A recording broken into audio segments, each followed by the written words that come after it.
hindari hutang. Sampai ada yang butuh pinjam uang, jangan dibungain. Berikanlah yang hatimu rela kalau sampai dia tidak bisa mengembalikan.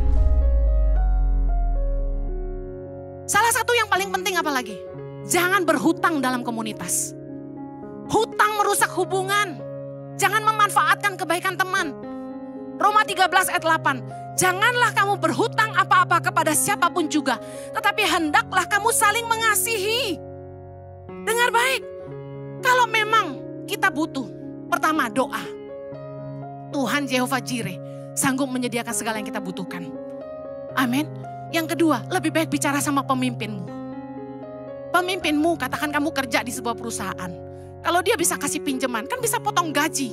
Itu hak karyawan mengajukan pinjaman. Ketiga, pemimpin rohanimu. Kalau dia bisa tolong kamu, kenapa tidak? Jangan ngutang sama teman jadi omongan. Dengar baik. Amsal 22 ayat 26. Jangan engkau termasuk orang yang membuat persetujuan dan yang menjadi penanggung hutang. Mengapa orang akan mengambil tempat tidurmu dari bawahmu bila engkau tidak mempunyai apa-apa untuk membayar kembali? Satu kali anak leader dari komunitas ICI cerita di tempat pekerjaannya dia akrab dengan 3 orang. Salah satu teman baik, bayangin teman baik, pinjam kartu kredit dia untuk tarik tunai. Akhirnya nggak dibayar dan dia kabur. Bayangin teman baik bisa begitu. Kabur, menghilang dan tidak bisa dihubungin. Akhirnya hutang temannya puluhan juta harus dia cicil dari gajinya. Firman Tuhan berkata, jangan menjadi penanggung hutang. Amen. Orang yang begini, hutang-hutang pasti merusak hubungan. Saya akhiri.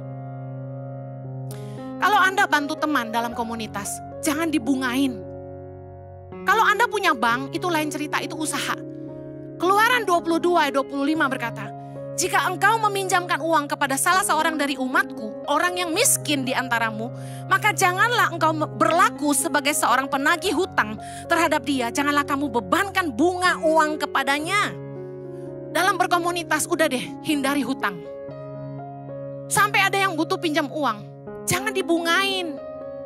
Berikanlah yang hatimu rela kalau sampai dia tidak bisa mengembalikan. Itu jadi taburanmu. Amen.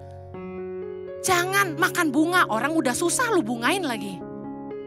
Di komunitas Impact Family, yaitu Komsel Impact Community Indonesia, aturan ini saya terapkan. Tidak boleh saling berhutang. Bahkan di Yayasan Tangan Pengharapan dan di gereja ICI, semua staf dilarang saling berhutang. Kami sudah marah luar biasa, karena ini pernah terjadi. Kurang lebih 4 staf lah di Tangan Pengharapan. Diam-diam meminjam uang teman-teman di kantor tanpa kasih tahu saya. Meskipun tahu aturan ini. Akhirnya dia tidak bisa bayar dan dia kabur. Tebak siapa yang bayar? Eke. Kesel kan? Jadi kita keluarkan aturan itu untuk menjaga. Saya tidak mau loh ya jemaat ICI diutangin sama pengerja maupun jemaat lain. Please don't. Kita jangan saling merugikan di sini. Di dalam komunitas pastikan kata saling menjadi kunci. Saling berbagi dan saling memberi, bukan saling memanfaatkan dan saling merugikan. Ibadah Gereja Impact Community Indonesia ada di setiap minggu jam 8 pagi, jam 10, jam 12 siang, jam 3 sore, dan jam 5 sore. Setiap ibadah disertai ibadah anak atau Impact Kids dan ibadah remaja. Anda bisa mengajak teman, keluarga, dan relasi untuk ikut beribadah bersama. Dan bagi anak-anak muda, ada Impact Youth jam 5 sore waktu Indonesia Barat di Gereja Impact Community Indonesia.